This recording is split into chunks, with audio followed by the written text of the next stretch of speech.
గురాల నుంచి గురజాల వరకు భారీ ర్యాలీ నిర్వహించిన అనంతరం ఎన్నికల అధికారి కార్యాలయంలో నామినేషన్ దాఖలు చేశారు.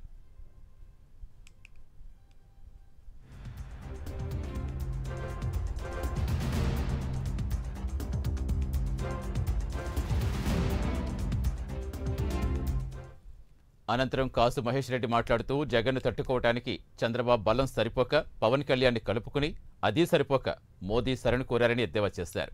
జగన్ హయాంలో దాచేపల్లి గురజాలను మున్సిపాలిటీలు చేస్తామని 218 కోట్ల రూపాయలతో ప్రతి ఇంటికి మంచినీరు అందించే జలదీక్ష పథకాలు మొదలయ్యాయని తెలిపారు. ఈ ఎన్నికల్లో నోటు టీడీపీది, ఓటు మాత్రం జగన్దే అని కాసు మహేష్ రెడ్డి ధీమా వ్యక్తం చేశారు. మా వైపు నిజాయితీ ధర్మం ఉందని వచ్చే ఎన్నికల్లో భారీ మెజార్టీతో గెలుస్తామని ధీమా వ్యక్తం చేశారు.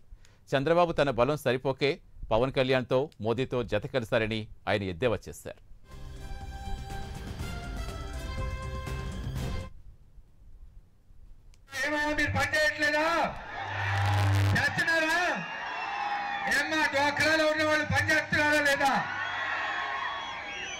చంద్రబాబు నాయుడు గారి బంధువు ల్యాంకో రాజగోపాల్ రాష్ట్రంలో 50,000 ఎగ్గొడితేమో ఆయనేమో ప్రయోజకుడంట.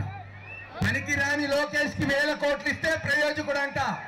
మన బిడ్డలకి చదువుకోవడానికి డబ్బులు ఇస్తేమో సోమరిపోతులంట. ఒక్క 20 రోజులాగు చంద్రబాబు నాయుడు గారు, మీకు బుద్ధి చెప్పడానికి ప్రజలు రెడీగా ఉన్నారని తెలియజేస్తున్నా.